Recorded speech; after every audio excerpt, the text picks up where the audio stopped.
Tonight we're talking about fishing for bees, swarm traps, bait boxes.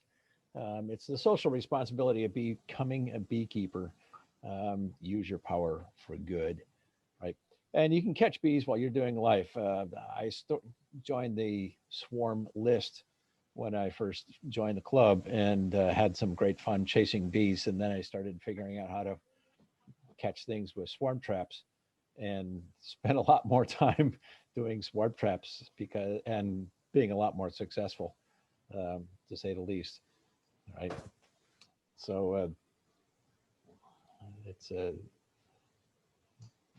some people call them swarm traps, some people call them bait hives, swarm retrieval. It's the same box that you're going to set up for a swarm trap as you would for swarm retrieval if you're chasing swarms. So, it's just using the same box. So, yeah. So it's all just fishing, right? You can do everything right and not catch anything. You do everything wrong and end up with a winner. Here's a picture of me getting boxes ready. The bottom two are swarm traps. The other ones are boxes that have frames in them that we're getting ready to go to some of the hives that I have across town. It's just one of those Saturdays. I was just getting everything ready by the gate. And wasn't quite ready to, as you can see, the gate wasn't quite even opened yet behind it. And they heard the thundering noise and turned around and here they came. So needless to say, that plan was a little bit changed for that day. But, that we end up every year with some of them in a speaker box or a trash can. Trash cans are real popular. The used pile of tires, the plastic dinosaur. We've got a picture of Jerry's plastic dinosaur later on. That's a great thing, and I blame it all on Tom. Tom Seeley was the guy who basically changed it all for me. I started reading Honeybee Democracy and just amazed at all of the crazy things that he did. First of all, but then thinking about it, how swarms happened and so forth. And so I started building swarm traps. And it's like, why would you not, right? It's free bees. I've never bought a package of bees. Of course, I've never received bees from anyone either, because I end up giving them away so much. It's your responsibility as a beekeeper to try and save as many of the colonies before they become nuisance. It's those nuisance bees that create problems in neighborhoods and laws. So that's always a challenge. Sherry Camp, can you mute yourself? You're running over me. Um, Social responsibility, and then also survivor bees, right? You've got a whole bunch of survivor bees that you can pick up, and the local bees are always something worthwhile to pick up. And, do you need those bees? Well, maybe you do, or maybe someone else does. But you can always, give them to someone else and foster someone else's bees. So, timing and weather, it's all about fishing, right? You know, I usually catch them about the first week of March. The latest I've caught them was in October. And I've just been practicing and doing this more and more over the past couple of years. Um, and then 2016, I caught 10 of them, and then I got up to 18 and kind of stood around that. And then last year was a banner year. I don't know, there's a ton of swarms or something. But also because a lot of people called me, and I got laid off in March, like many others. So I had a little bit more time. So I was chasing swarms a lot more aggressively in the springtime. If you haven't been already, if you're a member of the club, another reason to join the club, $10, great deal. You can be on the swarm list. Obviously, most of our calls on the swarm list are for our county, but it's a great running commentary on what's happening in the bee world and where the bees are going. So I don't know about you guys, but I learned a lot from this, just hearing the stories of where bees are showing up and what they're doing, a little bit more about swarm behavior just by watching it. So what's the timing of bees? So the first day of spring is 3 weeks away. The red line is where we are today. 3 weeks away from the first day of spring. So the old calendar, um, has the first day of spring on February 2nd. If you live in an area that has maple trees, that's when they start tapping the trees. So February 2nd is kind of the first day of spring for a lot of things, whether it's in the northern hemisphere, whether it's warm enough or not. So from October 31st to February 2nd, there isn't much difference in light change, but that's when the light starts changing the photo period. And that's when a lot of things are reacting, and the bees right along with it. So they start doing a lot more stuff about that time. And so that's only, it's a mere 3 weeks away. Unbelievable, right? So the trigger for swarming is a few things, but one of them is having enough drones and having enough bees. And so if they start building up around February 2nd, which this year might be a little bit earlier, right? So they start adding on drones. The drones start emerging, as we call them, the purple-eyed drones. That's the first time you can start thinking about having, doing some splits and so forth. But the hives have decided already this time of year whether or not they're going to swarm. So they've already made that decision. They're just not going to tell you. But they'll be coming out and they'll start building up. And so if the queen takes about 9 days to hatch, and it's about 34 days for the drones to emerge and everything build up and so forth, that math kind of adds up to about 6 weeks, which is just about the equinox. So this season, we may be starting a little bit early on this whole thing, or not. So it's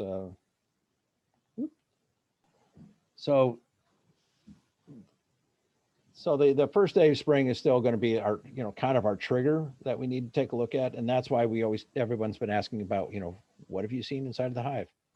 So as soon as we start seeing drones, we know that everything's going to start running pretty quickly, right? This is from, where did I get this? An old book that talked about an even older book from Butler's A Feminine Monarchy from 1634, talking about the old calendar. This is the way they looked at the calendar for the bees, right? February, March, April was spring.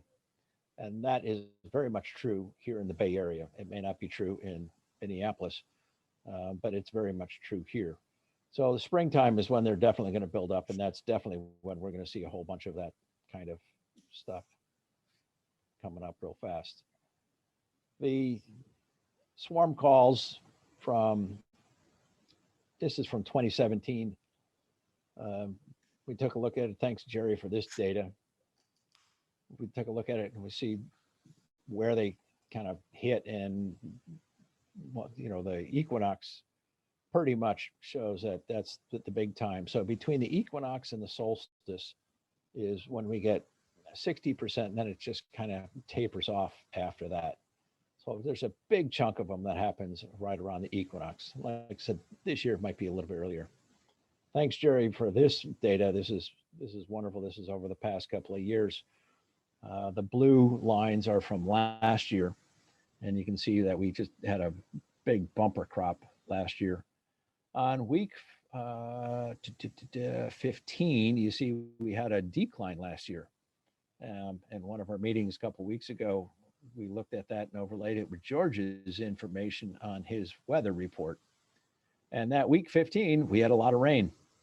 And so they were swarming like crazy. We had a good week of rain, and it really kept them all inside. And they came out the week after that and just came busting out. So, the week by week data may be affected by the rain and how much cold it is. But as soon as they get some sunny days, they've been building up inside of that. Like I said, they made that decision probably, already inside of the hive, whether or not they're going to swarm. So they're practicing, and they're definitely building up to that. This is information that I got from Brian Haynes a couple of years ago from the San Mateo Club. He was tracking the phone calls that they were getting on their swarm list, and it looks basically the same. He collected, because it's all on a automated phone, he's got a little bit more data. He's got the times of day, which lo and behold, from 10 o'clock until 4 o'clock in the afternoon is pretty heavy swarm traffic. This is when people get calls, so some of that's tempered by when people actually saw the swarms. But that's generally true, is between 10 and 4 o'clock in the afternoon is when the swarms generally leave. The day of the week one, I find kind of hard to believe that bees actually swarm more on Mondays, but hey, who knows? I think that's maybe when people saw them or something else, but hey, I don't like Mondays. Off, Bill. What's that? They take the weekend off. I think so. Maybe they just don't like Mondays, So scouting happens as soon as, like I said, the bees have already made that decision long time ago that they're going to swarm. And so they're sending out scouts. Scouts forage, do that all the time. They're just always looking around. So this is a bait trap that I've got on top of my shed, and it's about 6 feet up. And that's kind of what scouting behavior looks like. You get 5 or 6 of them sitting there walking around talking to each other. They're not very, they're social. They're just hanging out. They're talking, right? But they're always doing that, or they're always scouting. They'll come in, they go out. Sometimes you'll see a little bit of tussling because that's between 2 different hives possibly, or scouting your hive. So if you start seeing that you've got some, some fighting going on and they haven't moved in, yeah, you might have some competing colonies taking a look at that, right? So they're looking for that scent. That scent is the big thing that draws them in, and then after they find that scent, they're going to take a look inside the box and find that opening, and they're going to look inside the box. They walk around the opening, they go inside, they buzz around inside to listen to the echo so that they can try and figure out how big the box is inside, if it's big enough for their swarm. They fly around a little bit inside if there's just enough light in there. Obviously it's dark, but they buzz around a little bit. They're used to that. To see if there's some space in it. That's one of the reasons we leave some open frames at the entrance. They walk around the outside of the box. So they size up the whole thing. They do a surprising amount of measurement and analysis of it. And Tom Seeley's book will tell you a lot more about all of the stuff that they do. It's pretty cool how much the bees analyze a new site before they move in, right? But you'll see a lot of socializing on the front porch. If you're using Swarm Commander seems to be giving a little bit more false positives these days. I think they're putting a little bit more queen pheromone in it. You'll get a lot of bees hanging out there all day long, and you swear that there's a colony in there. And then at night, you look inside the box and there's nobody home. So there's some boxes that, they'll have 100 bees inside of it all day long.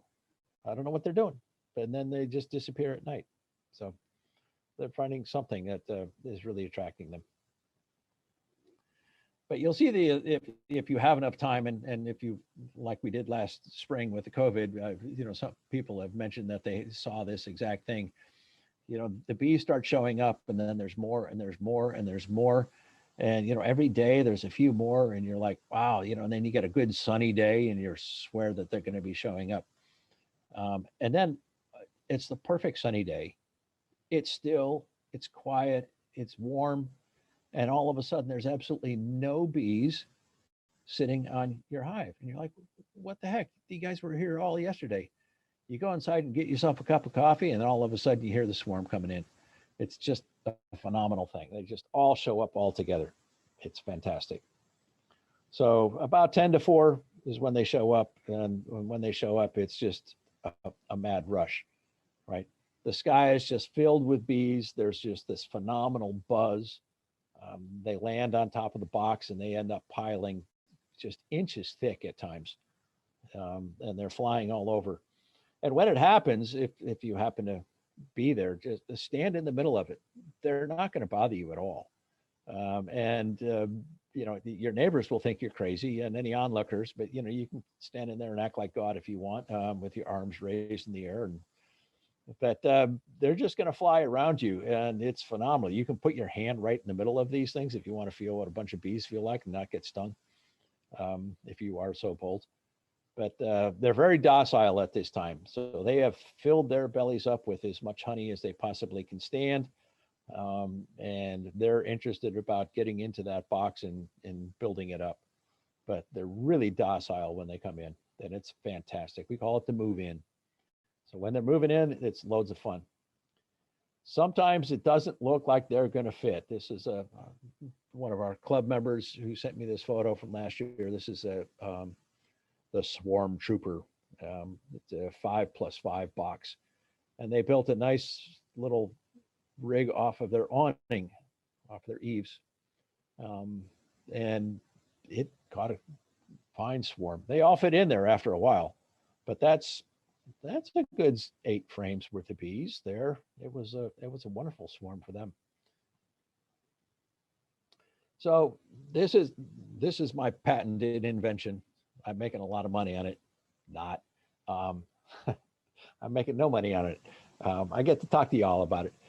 So these are the 3 things that I see are the crucial aspects of swarm traps. And you have to have all 3 to some extent. You can play around with as much as you like. Every year I try and do a few things different. But if you don't have these 3 things, you're just not going to be successful. And the first of one of those is the scent inside of the box. What is that scent that the box gives off, right? And there's a whole bunch of different scents inside of a swarm box, and bees can smell about 10 times that of a dog. It's phenomenal. They can smell some really intense stuff really far away that you and I can't. We're going to pick up on some of those high notes, as they say in perfuming. The lemongrass oil, the Nasonoff mimic. Some people can smell it when a swarm comes in. I haven't been able to. I know what it smells like, but I haven't smelled it when a swarm comes in. But lemongrass oil is one of those very high notes that lemony thing. Swarm Commander and some of the other swarm lures, they have a lot of these components inside of it, including queen pheromones. If you are in the practice of requeening your hives or finding your queen had walked out on the front porch and has died, toss her in some alcohol. So I have a little glass jar with alcohol in it, and I have queens in there. And so every time that I'm replacing a queen because she's too mean or something else, right, toss her in there. And so that queen pheromone will be in there, and you can use that for baiting your hives. Propolis is one of those things that bees like a lot. We're going to talk a little bit more about that next week on our meeting. That's going to be very interesting. But if you have an old hive opened up, what I find a lot of bees foraging for in an old hive, first, of course, is the honey. But after the honey, they're stealing the propolis. So if the propolis is still viable, the bees are collecting that propolis and taking it home. It's amazing. So one of my friends wanted to do some swarm traps, and he built some out of fresh wood. I was like, bees don't like fresh wood very much. But I gave him some propolis, and he put it in the blender. I hate to see what that blender looks like now. And he painted the whole inside of it with propolis. And lo and behold, he caught swarms in the next 2 weeks. So fresh wood with propolis works pretty well also, and some more of the Swarm Commander and so forth. Wax has a scent. You and I probably can't smell it much, but black comb, most certainly. You can smell that old black comb. And old wood. The bees really like the smell of old wood. If you don't have old wood, you can char it, get out the torch and burn that wood a little bit. The bees like charred wood, so they have no problem with moving into a tree that had been burned out, for instance.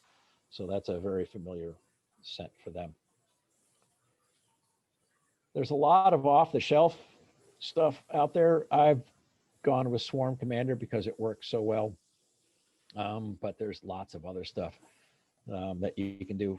Almost every outfit sells the little vials. You pictured up on top of that. Some of those vials people open up, other ones, they're made usually out of low density polyethylene, which has got a very low vapor transition wall to it. So actually, if you can smell it, through that thing, the bees can smell it probably pretty good too. So if you're going to put a swarm trap together and you're not going to be able to visit it very often, don't open up one of those vials. Just stick the vial in the back and just leave it, because that'll be plenty of scent for a long, long time.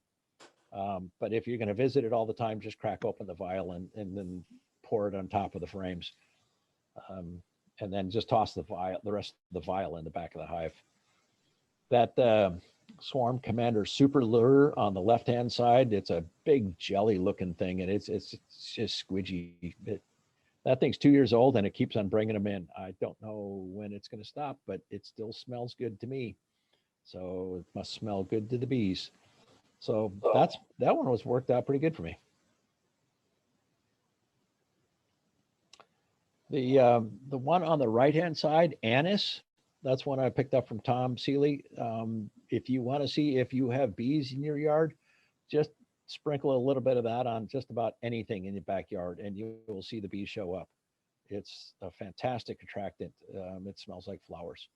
So it shows up pretty quickly. I don't know how good it is as a swarm lure, but it will definitely bring some bees around. Lemongrass oil is the very common one, and you can get that at a Whole Foods or any other type of food store like that. Safeway probably not so much, but some of the other ones, Sprouts, will have some lemongrass oil, or online for $5. So if you're cheap, the lemongrass oil is $5.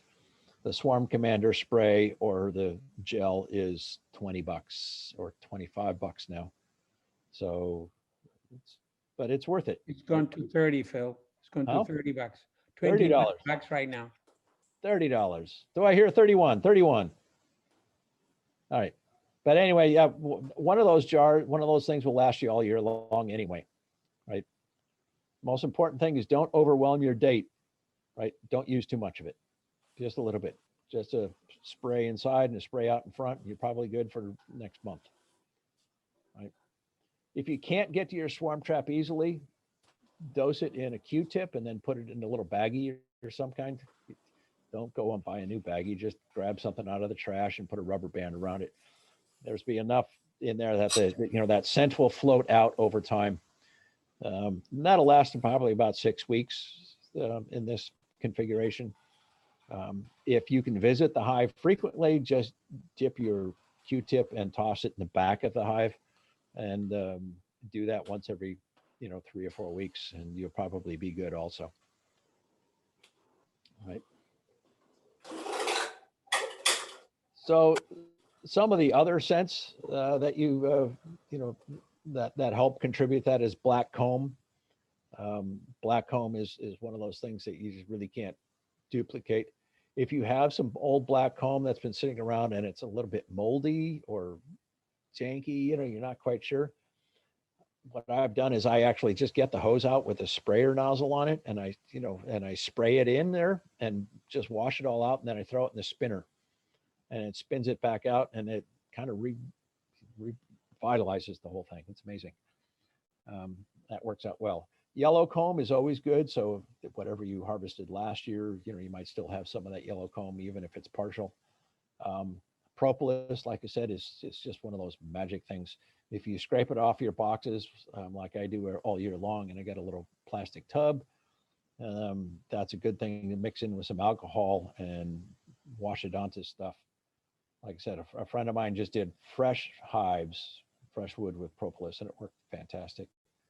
Old wood is good, right? If you've got some hives that are just really old and ugly, just make sure that they're sealed up. But this is a great use for your old stuff. I had some hives that Rich Godfrey gave me that somebody made, and they were 9-frame hives. They were kind of an odd size. So as I started expanding, I didn't have a use for them because I couldn't use them with other material, but they made great swarm traps because they've been around forever. They were 20 years old when I got them. I'm not sure where those things went now. The slum gum mat, and this is another one of those things that we kind of came up with. They had great fun on the list, talking about slum gum Matt and his wife, slum gum Molly. Right. and making the Russian scion. You can search that one. You'll find some words on that. So this is my solar wax melter, which the picture is a little cropped, but it's just one of the big giant igloo coolers with a roasting pan inside of it. And the pan below it is the wax that has melted out of it. So I throw burlap in there and I throw all of the crap on top of it, and it all melts out through that burlap, and all of the crap sticks in the burlap. And that's perfect because it filters my wax, and now I've got all of that stuff inside of those sheets of burlap. And that sheet of burlap, when it cools a little bit more, remember to take it out while it's still warm, because as soon as it cools, that thing is glued down. You're not gonna be able to move that thing at all. So you peel those things off and you stick it on top of the frames. It does a couple of things. It slows down the airflow, right? It deadens the airflow, which helps for the bees a little bit on top of it. But it also adds a lot of that old comb scent. It's got propolis and wax and honey, and it's got all of the scents of an old hive inside of it. It's magical stuff. And we talked about the Russian scion, and George built this one last year. I don't know if George got any, but this idea has been around for a while. You do a slum gum mat like that, and you hang it up. George used an old frame here with one of those split bottom frames and put a little roof on it. So if you've got a busy bee yard, you hang this thing up in your bee yard in a place where you can get to it. Some people put them on little pulleys so you can lower it. And if your bees swarm, likely they're going to go to this thing first. So that's your first, that's a kind of a swarm catcher inside of a busy bee yard. Let it sit out there in the breeze for the bees to find. So Russian scion, it's an old trick, apparently been around for a while, right? So the second part of the second step of the three is the accommodation. What kind of accommodation? So Tom Seeley did a whole bunch of work on this thing and talked about it, right? And talked about the 40 liters is kind of the magic thing. In actuality, if you read Tom's stuff, he did, I think it was 10 liters, 40 liters, 100 liters, kind of a coarse sample size. So nobody really knows if it's 30 or 40 or whatever. But the reason for 40 is that 40 liters is the size of a hive in most of the bees in trees. So wild beehives are about 30 to 40 liters. And so that's what he set up, and that seems to work pretty good. 40 liters is about the size of one 10 frame deep. That's actually about 42 liters. So when we're keeping bees in 2 deeps, right, it's about twice the size of a hive colony than what nature usually does. So, we usually, have bigger swarms than what nature produces, right? You want to have some comb in there so that the bees can lay in there and start storing stuff as soon as possible. You want to have enough open space for them to congregate. Obviously, when you get a really big swarm, they all need to fit in there sooner or later. And so having all of that open space for them to hang around helps a lot to be able to get in there. For all of those open frames, you need to have some kind of starter strips of some kind. There's lots and lots of ways to make starter strips, and we'll talk about that in a little bit, right? So there's lots of ways to make 40 liters or rough about it. Like I said, a 10 frame deep box is, about 42 liters. I've gone with a medium frame, and I put a spacer down there on the lower right-hand side. Picked up some 1x4s and made a little spacer on the bottom and attached those. And so that's a medium box because I was trying to catch swarms on medium frames. So 10 medium frames inside of that thing. And I just used a very simple, chunk of wood on the side to nail the two together, and another simple chunk of wood to make an open and close gate. So when I put swarm traps together, I always make sure that whatever I'm doing with them, they're solid enough I can pick them up and just walk away with them later on. So if you're doing these things, screw the bottom boards onto it, and maybe put a screw or two on the top, or put a ratchet strap on it or something, to be able to just pick that box up and move it if that swarm box isn't where you intend it to be later on. The on the lower left-hand side is the Swarm Trooper. That thing worked out pretty good. I got one of those things a couple of years ago, and it was good for about 2 swarms a year. It's made out of a very heavy-duty corrugated plastic. It's not the same as your campaign signs. It's a lot more durable. It's a vinyl, not a polypropylene. So it lasts really good. It's lined with cardboard, and it will hold 5 frames above and 5 frames below. And that whole thing works really good. It's got ratchet straps on it and everything. So it's, if you're looking to just buy something new, $40, worthwhile investment. Works out great. This is the order of frames that I usually set up inside of a frame. So you see the entrance on the bottom right-hand side.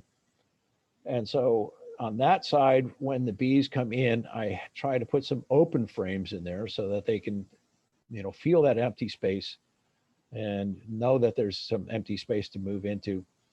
And I'm putting all of the place where they would eventually move into on the farthest side. So if a queen does move in, right, we're giving her some very quiet air in the back corner. So that does a couple of things. It allows the new swarm to build up heat and make it nice and warm. The swarm is 96 degrees inside, right? So if they can build up that heat really quickly, that's great, because then she'll start laying very quickly and they can start building wax very quickly. So you kind of want to keep that away from the entrance. One thing that Jerry and I talked about last year was I used to pack a bunch of black comb in there. Actually, if you have black comb frames next to each other, there's a very high likelihood you will actually be making a wax moth trap, especially as it gets warmer, like this week. So if you keep the black frames, the frames of black comb a little bit separated with some yellow comb or something around the outside, then you may not attract the wax moths as much. Wax moths don't go after yellow comb. They only go after the black comb. It's a misnomer. It's really not a wax moth. It's actually after something different. So this is kind of my formula that's set up, right? So this isn't all of them because it didn't quite fit in the photo, but right, I've got some open frames. So the frames down on the bottom you see are charred, and they're a little bit green because they're painted with propolis. So one of the members of the club in the Fremont Club made those and had a couple extra, and he got some swarms with those last year. But those are brand new frames, but they're charred so that they smell a little bit older. The third frame in with the string tied around it, I'm just using the string to tie in a starter strip, a wooden one. So if you don't have, staple gun or glue, especially on an old frame full of a bunch of wax, it's kind of hard to make any glue stick. That doesn't work so good. Just use some string. Cotton string works fine, and the bees will chuck it out later on if they don't care about it. The one in the middle, the yellow frame, that's just an old plastic on plastic frame, right? The full plastic frame. And you get those every once in a while from somebody, when I give away swarms, people give me stuff back and, collect stuff. But you get one of those old plastic frames that's got some old black comb on it, and it's really just unacceptable for any use anymore. I just cut the whole center out. Just get the jigsaw out or a handsaw and just cut the whole center out. And then the second one to the end, the 2 Ds stand for drawn comb. So I got 2 frames of drawn comb in there. And the other one is another just old black comb that I just cut the frames out, right? I'll show that in a minute. So Nuke boxes, some people like them. And if you go on the internet, you'll see a lot of people talking about Nuke boxes, but a lot of those people are also in rural areas. So if you're catching bees out of trees and so forth, and they start with only 40 liters in the first place, then they're going to swarm about a Nuke box for the bees. So if you're in a wild area and you got a lot of wild bees in trees, a Nuke box probably works pretty good. But most of us are in suburbia, and most of our hives have 2 deep boxes. And so if they swarm, half of the bees leave. So that's about a full deep box worth of bees. So A Nuke box just isn't going to work. And this one certainly didn't. They were this way for about 3 days before they finally said, okay, time to get up there and fix things and put them in a real size box, right? The bees are always looking for something dry. So making sure that whatever you set up there is nice and dry inside. Telescoping lids are great for that, or just making sure that whatever you have, a lot of people are using this Reflectix, the chrome plated bubble wrap that a lot of mail order groceries comes into. That stuff works great to toss on the top. It does a good job of sealing the hive, and it also does a good job of raising the heat inside of the hive. So a layer or two of that on the top.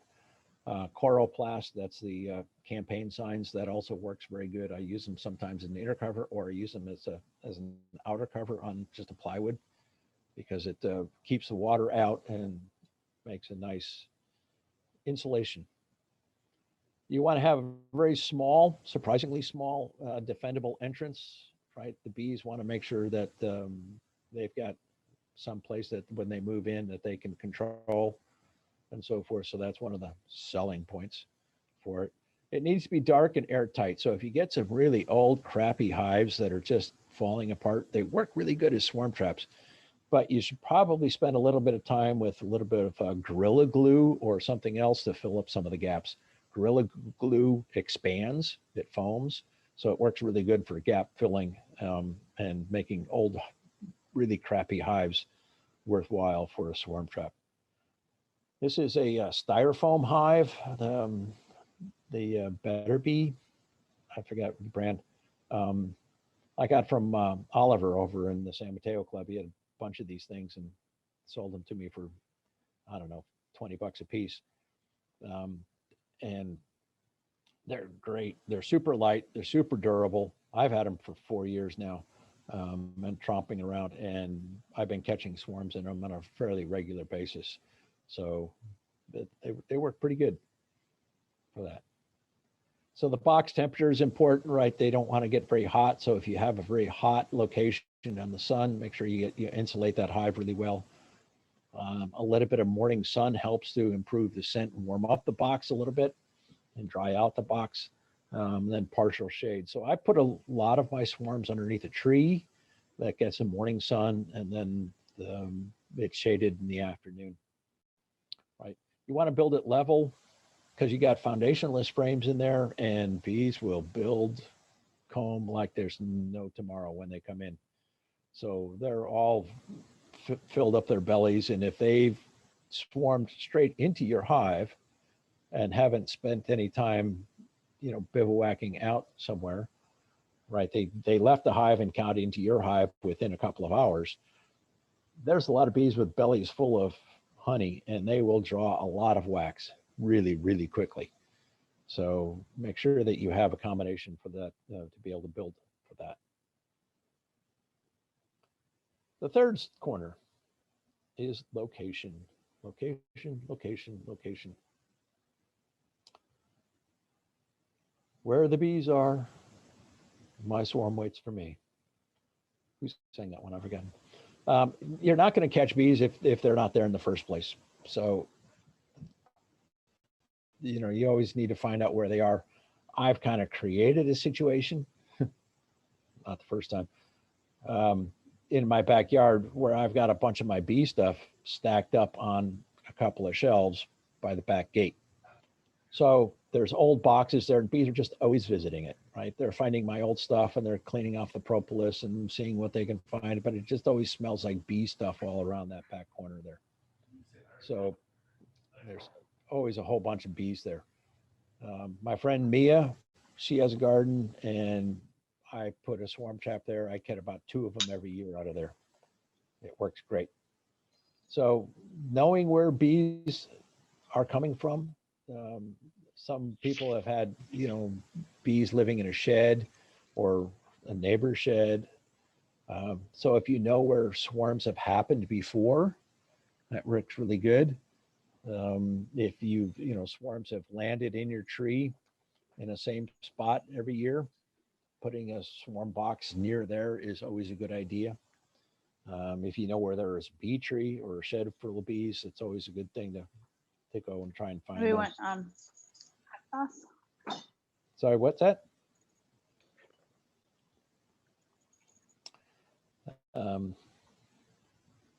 So this is a map from a swarm list from 2018, shows where it is, but this is probably not a great place to go fishing for bees. I mean, it's a great place to go fishing for bees because it shows where that is, but it's also where population is. We looked at this map and said, well, there's probably bees in other places too, but people don't report them. So this is reported bees. Phil, I gave away 12 swarms last year. Apparently you've got a very good spot there. Yeah, I put them on top of my grapevine. I have a trellis for my grapes, and I put it on top. I got 4 in 1 month from there. That's a good spot. They're not yours, were they? No, they're I don't know where they come from. I only got one of mine. The one I didn't split. Yeah. Yep.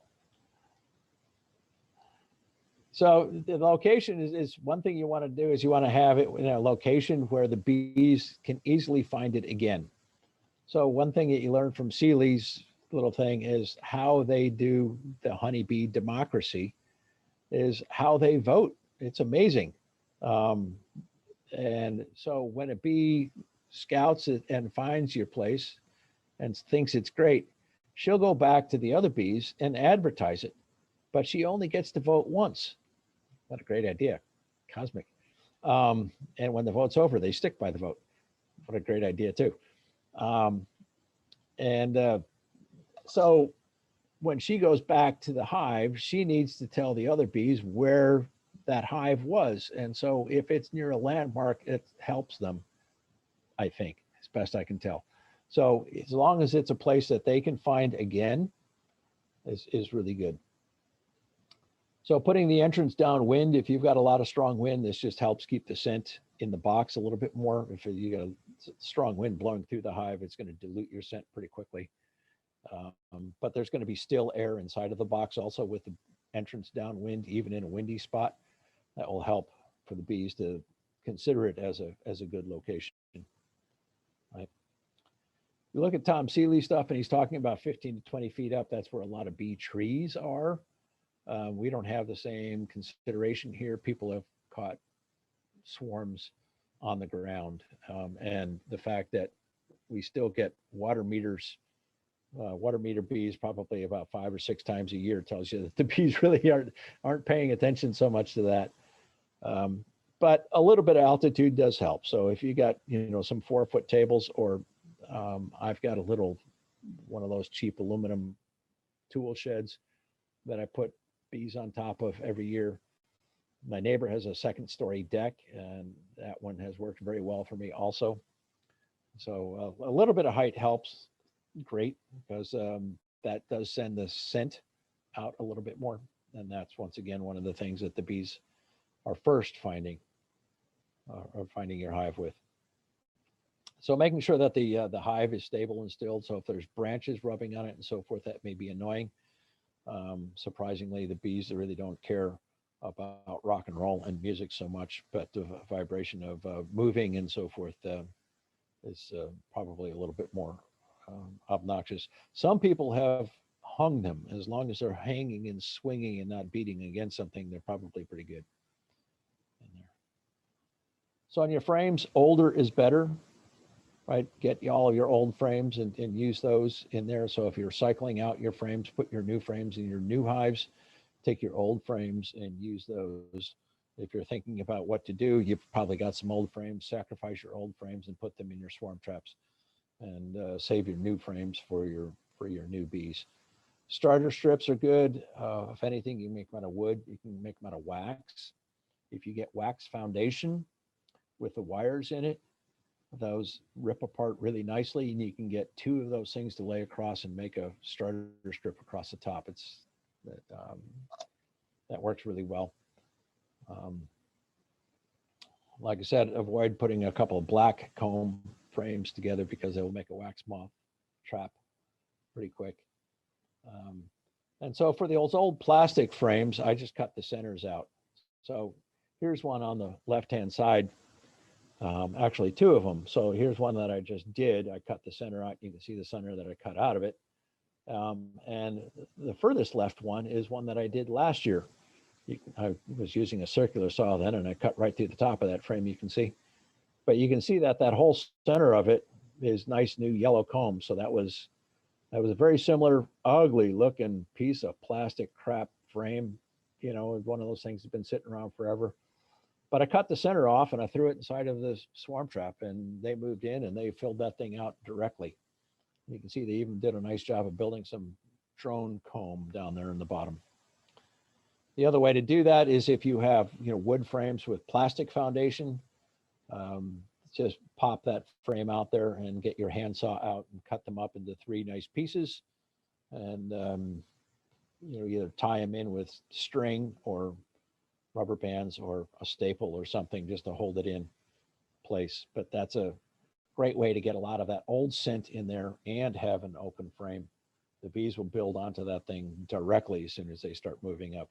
And don't worry about leaving your fingerprints and smashing the comb and so forth, because they're just going to tear down that old crap anyway. They're going to pitch it out the door. It's amazing when they move in how much detritus they start moving out. They're rearranging the furniture straight away. They're cleaning out all that old hive and that old comb, and they're tossing it out like the old furniture pretty quickly.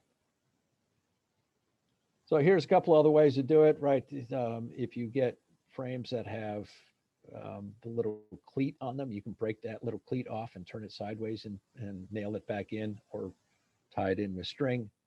Like I said, you know, that third one down is that frame that I cut the strip into 3 pieces and tied it in with string. And the bottom one is that plastic frame that I just cut open. So when people give me those things now, I'm like, oh, this is great. So this time of year, my challenge, because I'm trying to set, you know, 10 to 15 swarm traps out, is how do I find enough old dark comb to put in hives and old used equipment. So I run short of that every spring. So if you got a dead out is usually good for about 3 or 4 swarm traps. So if you have a dead out, don't be sad. Well, you can be sad for a few minutes. But then be happy because you've got a whole bunch of material to make about 3 or 4 swarm traps out of it easily. So my basic formula, and you can change this as you see fit, right, is an old, well-used 10-frame box with lots of propolis on it. You know, some black comb, at least 1 frame, but 3 frames is good. More frames is maybe better. I don't know. Some partially built out frames. If you harvested last year, some of those in there. Frames with starter strips, you want to leave about half of that box open frames. Sometimes you need to put a screw on there because if you're going to hoist it up on top of the, you know, shed or something, those frames all shift all over the place. So you put a screw inside of there to hold those frames in place. Or if you put that reflective stuff on the top of it, or a slum gum mat, that helps hold all of the frames in place also. Telescoping cover, or sometimes I throw just a big chunk of plywood on the top, just so that it really shades that and keeps that box from getting too hot. A feeder, if you feel that way. In the beginning of the season, you don't need to add a feeder. Later in the season, when, you know, if you're getting, you know, June, July swarms, there's not as much forage. And so if you put a feeder in the box, then you don't have to disrupt the bees when you have to, you know, you go in there, check to see you got a swarm, you can just fill the feeder up straight away. So late season swarms, I'd toss a feeder inside of it, one of those in-frame feeders. Right. So if you have a 10-frame box, put 10 frames in there. I've seen people ask, I'm just going to put 5 frames in there. Invariably, the bees are going to build they're going to build comb in the place that you don't have frames. They do it every time. I'll show you my fish box swarm. prove me, that again. So they're going to build up comb really fast, really fast. Fix your bottom boards and your tops, possibly. Make sure that you can just pick that hive up and move it. An easy to close up entrance. I've used those entrance discs a lot, or made some other ones with a simple piece of wood. Right, 1 or 2 frames is all you really need. But figure out definitely how you're going to strap and move that hive once it's full. So if you're putting that frame up in all of the optimism of spring, now think about it when it's going to be, a hot summer day and that box weighs 45 pounds and you're going to try and carry that down a ladder or something else. Make sure you understand what's involved at moving that hive later on. And just more traps is better. Right? Sometimes I put them in the same place. Sometimes I have 4 or 5 around my yard. And then I've got one at the house, a house 2 blocks away, another 2 blocks away, and then Mia's house 2 miles away, and another over Niles. And I got them scattered all over the neighborhood. So this is another method. If you haven't seen this one, is barnyard bees is a queen on a wire. If you have someone with a really busy bee yard, Jim isn't going to tell you where his bee yard is because you can pull this trick on him. You just get a mated queen in one of the queen cages and bring her out there early in the morning, and you just hang her on a wire out there, and all of the bees in the neighborhood will start accumulating on top of that mated queen.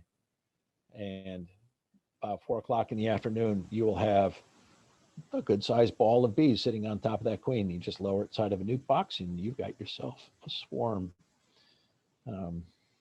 Artificial, of course. But if you know somebody who's got a lot of bees hanging around, it's a good way to make some extra colonies real quick. So I'm going into a little bit of science, and Tom talked about this a little bit, but this is one of those things I'm still stumped on. I really don't understand how this works. So who leaves with the bees, with the swarm, and who stays? So basically, according to science and Tom, 77% of the able bees that can fly, will go with the primary swarm. So that'll be pretty good. That'll pack a 5-6 frame box, if not more. The worker bees, anybody that's a forager. So there's a basic regime change, right? So everything changes inside of it, right? Some of the bees inside of the swarm, once they get into the new box, will revert. They'll turn back into house bees. And by doing that, that's going to lengthen their life. And so this is a really interesting chart that I found. And it's funny, the balance of it, 21 days for each segment, right? For broods, 21 days. The hive bee is about 21 days, and then a field bee is about 21 days, roughly, kind of, sort of, right? So, right, all of the bees that are going to fly or that are going to leave are going to be all of your field bees. It's going to take some of those hive bees, right? If they've been acting as, security, they've been, guards, they've been flying already a little bit back and forth. And so they may get wrapped up into it. Swarms usually don't travel very far. God knows the queen can't fly very good. So you really don't need some great flyers to be able to leave with the swarm. So you'll get some of those other house bees that go into it, and the drones join the swarm. What the heck are they thinking? I have no idea I talked to Tom about that. And he didn't have any explanation. They're just joining the party, I think, is all they're doing, right? So that's who's leaving, right? But now you look at that and it's like, that's totally unbalanced. That's your new hive. That's your new swarm. That's your new colony. There's, the 2/3 of the colony is missing. So what the heck, right? So after the swarm, I strongly, recommend adding a frame of capped brood, right? It's going to jumpstart your swarm and move it around, move it along directly. They have no brood, they have no house bees. The house bees feed everything, right? So who is supposed to be feeding all of that larvae, right? And so you've got some bees that have reverted to that. But boy, if you grab a frame of capped brood out of one of your hives, along with some nurse bees, and you drop that into the hive, you've just taken care of that whole bottom section there of, of the population, and you balanced out the hive really, really quickly. So if you're catching swarms, a frame of capped brood will really boost them and turn them into a real colony very, very quickly. They still manage without it, but I really don't, I can't understand why, right? By the time that you have 21 days worth of brood and they start turning into hive bees and they start, they'll actually push them into foragers a little bit quicker. But basically all of your field bees that came in with this swarm should be dead. So according to the math, a swarm shouldn't ever work. And in real life, not many of them actually do survive. But a frame of capped brood is definitely going to make them move on a lot. So after the swarm, let them get established for a little while before moving them. They will never leave brood. If you open them up and you try and manipulate them right after they move in, they may feel harassed and they may abscond again because they've already proven that they will abscond. Sometimes you, like this one here, you will see this is one of those funky 9-frame hives that I got from Rich. You'll find them coalescing on the bottom of the hive. And I've seen this a couple of times and I've seen pictures on it. And sometimes they just do this. The queen is down there. That's where she ended up. And, and they'll be there for 3 days. And this one was 2 days after the swarm showed up. And that group was still there.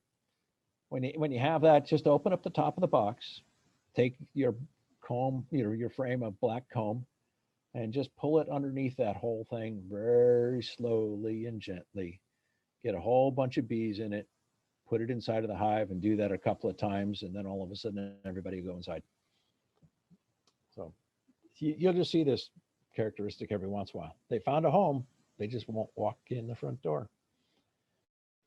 Lead a horse to water, lead a bee to a swarm trap. Anyway, requeening. Some people, if you are trying to really manipulate the genetics, you can requeen if you really like the local genetics, which I strongly suggest. I would not. Early swarms are going to be last year's queens. As soon as we get through March and April, you'll start seeing this year's queens. Of course, you won't know, you can't tell, but the primary swarms are always going to be last year's queens, at least, if not older. Many of the swarms that I caught this year that I kept track of, I usually give them all away, so I didn't keep track, but this year I've got 14 hives now. And almost all of them requeen. They superseded in August or September. So they all went queenless. So as far as mite counts, pretty good, because now they're going broodless 2 times in 1 year, right? The time that they swarmed, they went without brood, and then when they superseded. So that's a pretty good strategy for fighting the mites, is going broodless 2 times in 1 year. Not bad.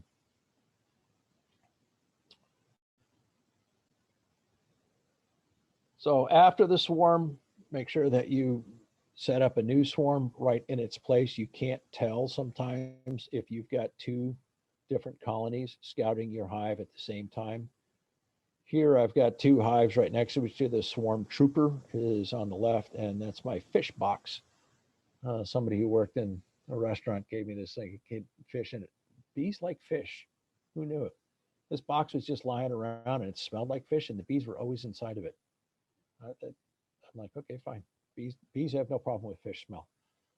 I had these 2 right next to each other, and the swarm came in and they couldn't decide which one to go into. So they were in both of them.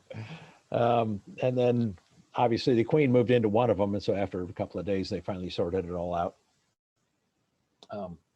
But this fish box trap was interesting because I put, I think it had 8 frames or something in the back of it. But I had this entrance space at the front of it. And guess where they built all the comb? Right in the front of it. They didn't adopt those old frames at all. They just built new comb right on top of the roof of that thing. I had to do it, cut them out and rubber band them into some new frames later on. So I try anything once to see what we got. So some of the things that I don't recommend climbing on tall ladders. Most of us are past the age of 50, and carrying a box of live bees that's 40 pounds on a ladder, that's not a good thing. Public spaces for swarm traps, it's kind of dicey. Don't be surprised if your equipment gets stolen. If you can put it in someone's yard, you're always a lot better off, as someone knows that they're there. Then they can tell you about it. Leaving the hive too long before moving them. I caught a swarm. I had somebody who wanted them. They were on vacation. They're going to come back, and then they couldn't make it this weekend. They couldn't make it the next weekend. 4 weeks rolled around, and that box was 80 pounds plus. And I was trying to carry it down a very narrow staircase. I basically split the box up on the deck, made it 2 boxes, and then carried it down. So yeah, if they're a strong hive, they will build up real quick. You will find in the Man Lake catalog still, if you search swarm trap, they still sell those fiber flower pots. And yeah, the bees will go in them, but it's like the worst idea. There's no frames inside of it. You can't get a frame inside of it.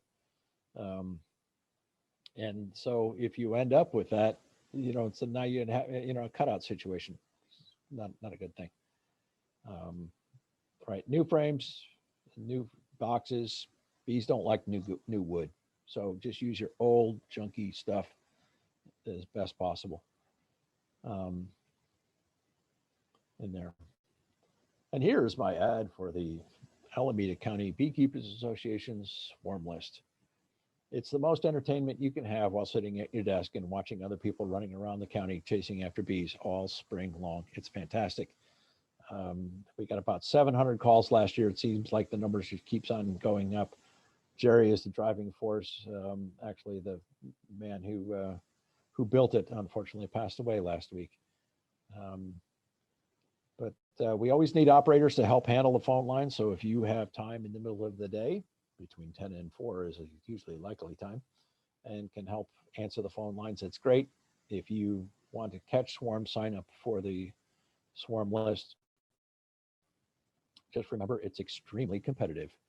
You have to be on your toes and be ready to roll immediately. So swarms don't wait for anybody, right? But we do also need teachers and mentors for other members. So if you have caught swarms and chased swarms, definitely put your name out there so that you can help others.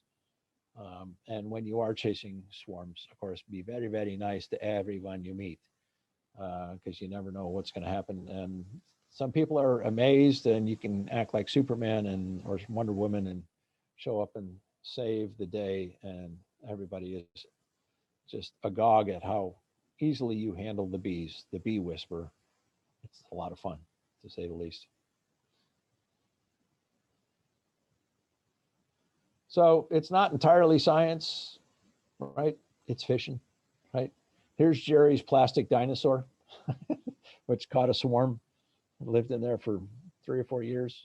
The middle picture is from Sung Lee, who answered a swarm call and found these bees living very comfortably inside of a tire.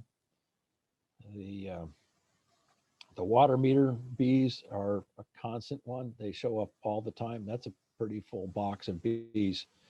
The water meter is usually a little bit easier because that's just concrete and it's just a water meter. But if this is for irrigation, you got wires and other things in there, it's a little bit messier. And the one on the upper right-hand corner is a swarm that showed up and built this beautiful shaped comb on the side of a brick And so at first you look at that, so that's really nice. That's when you look at it, realize that's 5 inches across.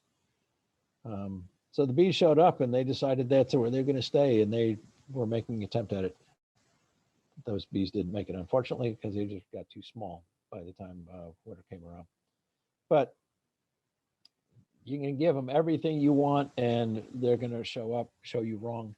Like I said, this was me loading up the truck one day when one shows up. And so it's, you can never tell, right? So I think it's your social responsibility as a beekeeper to put all of your hives out there, even if they're in your backyard, right? Just take all your equipment, clean it up, get it ready in the spring, stack it up, and you'll be surprised at how much you'll find in your backyard or somewhere else. It's fostering local bees. Local bees are survivor stock. They're adapted to your zip code. They're always well worthwhile to foster and do that. And trapping is a lot easier than chasing, that's for sure. You already got all of the dead bits, especially if you got an old dead out, right? That's 3 or 4 swarm traps right there. It's free bees. If you don't want them, believe me, there's someone in the club that needs them. You'll find someone to hand them off to. I gave away 20 swarms last year.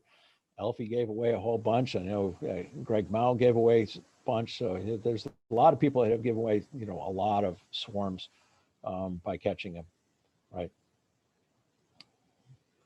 So this is your basic guideline here is, it's the scent, the accommodation, and the location. Is there a perfect recipe? I don't know. But the more you adhere to some of these things, the better your odds will be. But if anything else, just start with some lemongrass oil in a cardboard box. You probably catch something. God knows, I have in the past year. Anybody got any questions out there? Is anybody out there?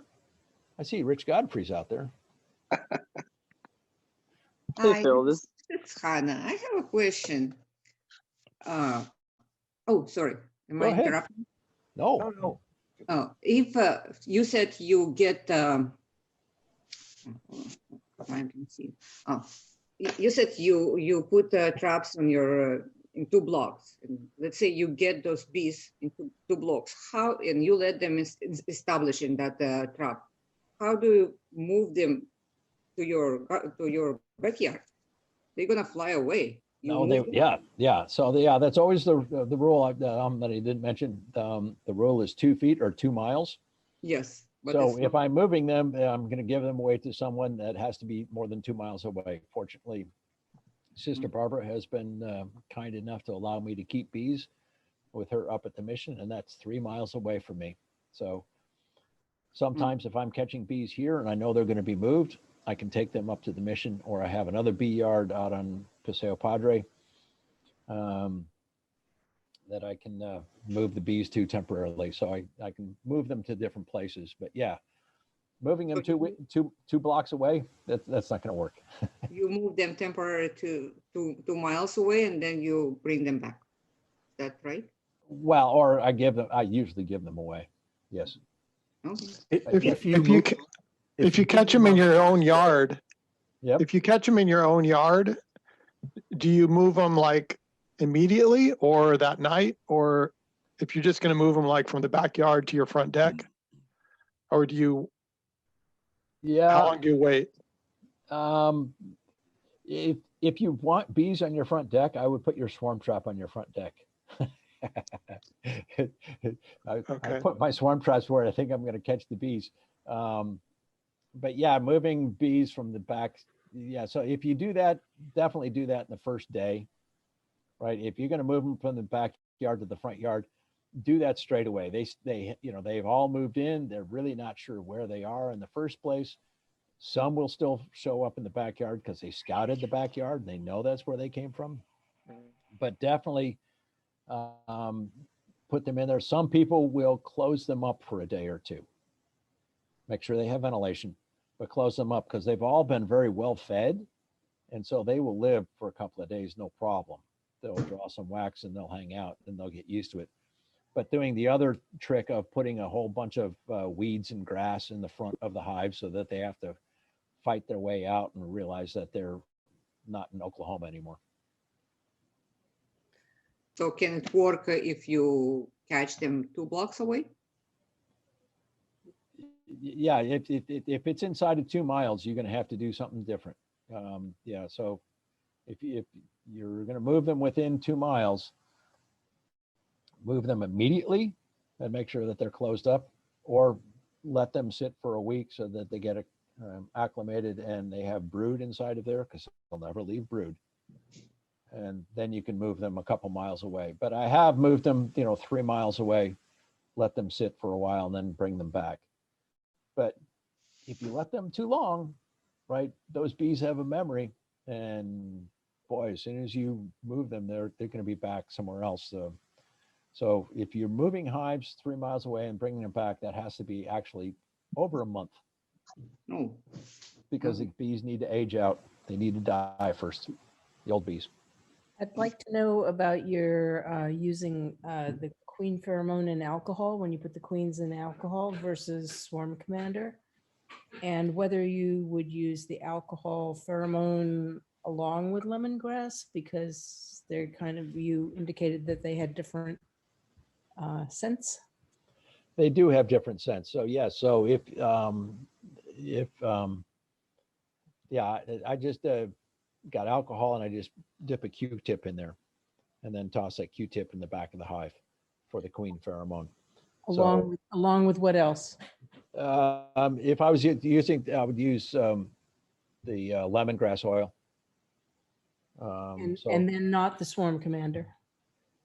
Yeah. So the swarm commander, yeah, that's putting a whole bunch of stuff all all at once, right? The swarm commander, I think, has some queen pheromones in there. They of course won't tell you what is in there. I think they've got a whole ton of it in there, because it seems to be, like I said, they get more and more false positives over the past couple of years. That's what Phil's right about this work. I was a little clumsy with it last summer on a hive, and I thought a swarm had moved into it. And we were talking about this, Phil, last summer, and it was a false positive. But there may have been, 500 to 1,000 bees that were clustered on a place where I had dripped some swarm commander on the outside of the swarm box. And, I went through it. They were there for a couple of weeks, maybe. They just kept attracting bees from wherever, from the other hives in the neighborhood. And so you got to be careful with swarm commander. It's got some proprietary stuff in it. I think it's made in their basement down there in South Carolina. Some guy accidentally spills some more, component A and component B, because he confuses it with his beer. I don't know. And suddenly I think that what you get from them is, there might be some variation in it, but it's a powerful thing. And if you want to start, I would use lemongrass. Get used to using lemongrass oil and work your way up to. I think swarm commanders can be really useful. It can also be a pain in the neck. It's great, and it's also it's fun. There's a video out there of a guy who sprayed some on the side of a tree in his backyard, and then attracted a swarm. And so he just comes along, just scoops it into a box and sprays some more on it. So it's powerful stuff. Yeah, be careful using it. So Jonathan D wrote in here, how important is the entrance in directional placement? The big thing is, if you got a prevailing wind, I would put it downwind for that, just to keep as much of the scent in the box and keep the temperature in the box as much as possible. So in my instance, I face it east, and so it gets a little eastern morning sun in there. Excellent, thank you. Hey, Phil, I have a question.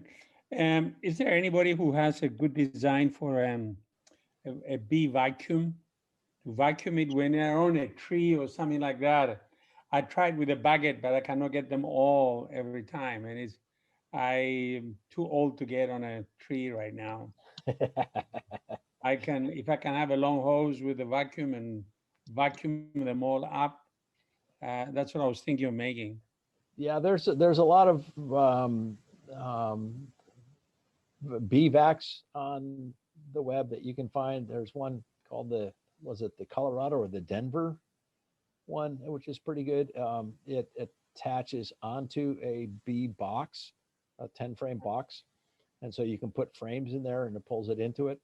For an extension for beehive, for your vacuum tube, the one I really like is going down to the hardware store and buying a protector for fluorescent tubes.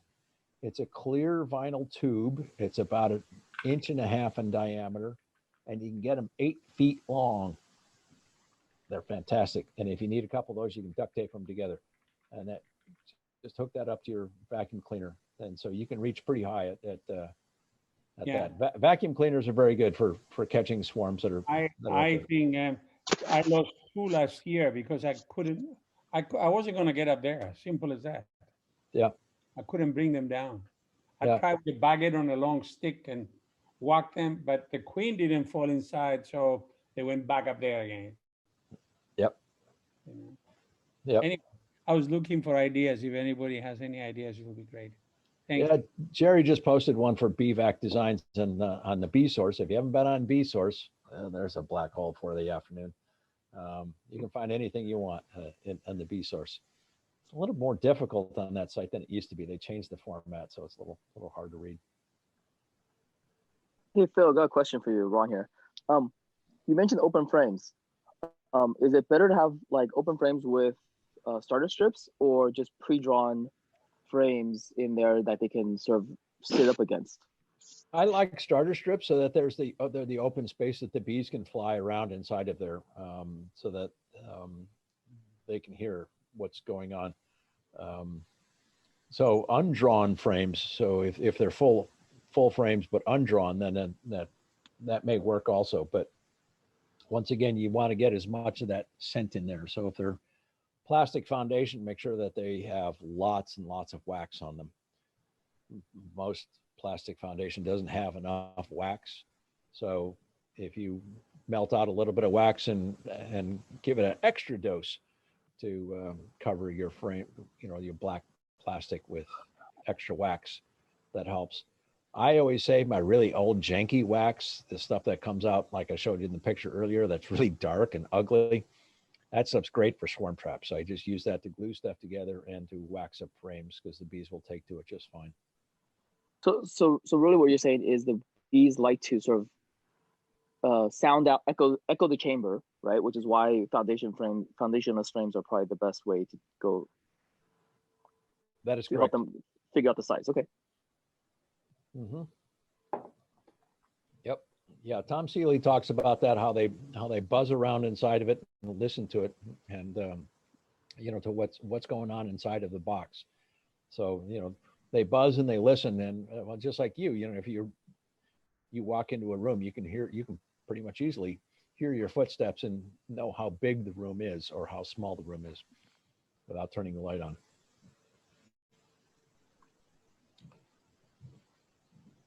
Okay, thanks.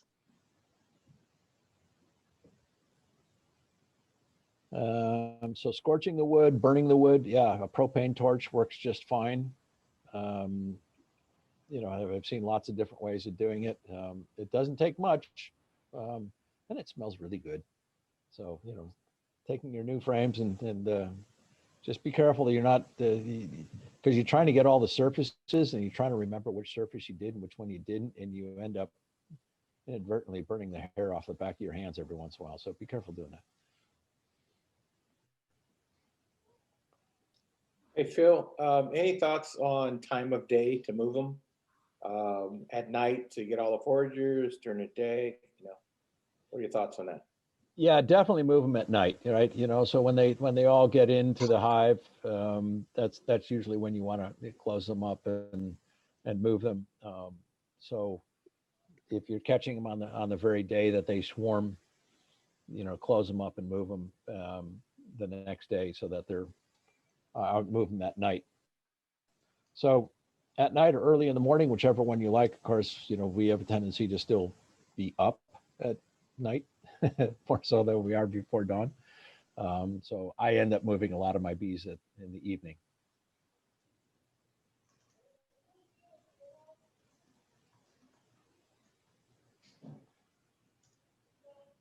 Hey So Phil, so I some- just posted. Oh, sorry. Really quickly. Earlier you had mentioned there was a 5x5. Was it swarm? What was it called? Swarm lure box or something? Swarm Trooper. Swarm trooper box. Swarm Is that the Trooper. same? Is that the similar design as what I just posted in the chat? It's basically 5 frames on top, but then the bottom 5 is actually empty cavity. Or it's really just empty cavity space. Is that similar? Yeah, it's very similar to that, right? Yeah, so a lot of people will do that is just build a very tall and narrow with only 5 frames in there. The Swarm Trooper looks very much like that, but you can put 10 frames in there. So you can Okay. put 5 below and 5 above. And it's very lightweight, so it's a lot lighter than making a wood trap out of it. But you can make them out of wood if you're handy and you got the plywood. It just takes a lot of plywood. Right. Well, actually, that design actually makes 3 boxes with 1 piece of quarter ply, I think. Or is it? No, it's half ply. Half inch, yeah. Yeah. So plywood's pretty heavy actually because of all the glue and the density of it and so forth. So it's a lot heavier than regular wood. So if you don't have a problem with them, then by all means, right. Personally, if you're going to go with that, I would just build some Nuke boxes and then just tack them together because you're always going to need Nuke boxes. And so, you know, I firmly believe that using your swarm traps should be used later in the summer for other things. So 10 frame boxes or Nuke boxes, if you want to do the 5 on top, 5 on 5, build some Nuke boxes so that they can hold all those frames and then just tack them together and you got basically the same thing. And then you can use them as Nuke boxes later when you do splits. That's it. You're That's going a to good need idea. them. Thanks. Yeah. How many times did you see on the list? Somebody got some Nuke boxes. I need some Nuke boxes this afternoon. Right. We made a whole bunch of them and they ended up going around. They went to my yard and I think that most of them are at Greg's house now. And God knows where those things all went. KR built them. Greg painted them. I put some hardware on them and then they're all over the They're neighborhood. community boxes. They work pretty good. So somebody asked about moving a caught swarm close nearby. And last year, my experience was like, I caught a swarm in my backyard neighbor's yard, and I moved it to my yard, which was probably not more than about 300 feet. And so for a couple of days, he had bees going back there. There were still bees flying around there, but they stayed in that box. And so I guess you can do it, but it turns out they were my bees in the first place anyway. So it's like my queen moved 20 feet from where she was originally.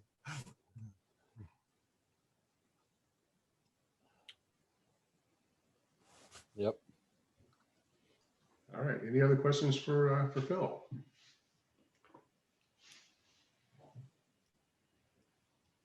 All right, everybody, make sure you get as many of those boxes out there as soon as you can, because it's going to happen real soon. If the weather holds like it is, we're going to be, I don't know, Jerry, we taking odds? I think the swarm list is pretty quiet right now. We should start taking odds at least of when the first real swarm call happens. And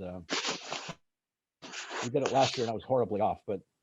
Hey, so next meeting, next first of the month meeting, Jerry's going to talk about swarms, right? The makeup of the swarm. Is that correct?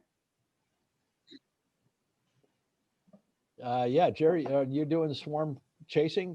Yes, swarm yes, I'll talk about collecting swarms, the kind of the kit that you need to go out and chase swarms, and a little bit about how the swarm list operates for the people who haven't experienced it before. But you're also going to go over like visually what happens in the hive before they actually swarm, so some of the newcomers can maybe catch that on their own in their hives before they lose their bees, right? You usually do that. That's kind of a spring management topic. Okay. Yeah, Okay. I was I'm trying to recruit Hal Liskey to do the spring management. Have to maybe have a chat with him about what he's going to include. He may Okay. not have a presentation in the can. Okay. Thank you, Phil. Well, thank you. All right, yeah, so I'm going to leave this open, but we'll, if everyone is, if everyone has, if no one else has any questions for Phil, Phil would definitely appreciate your talk as usual, very, very informative.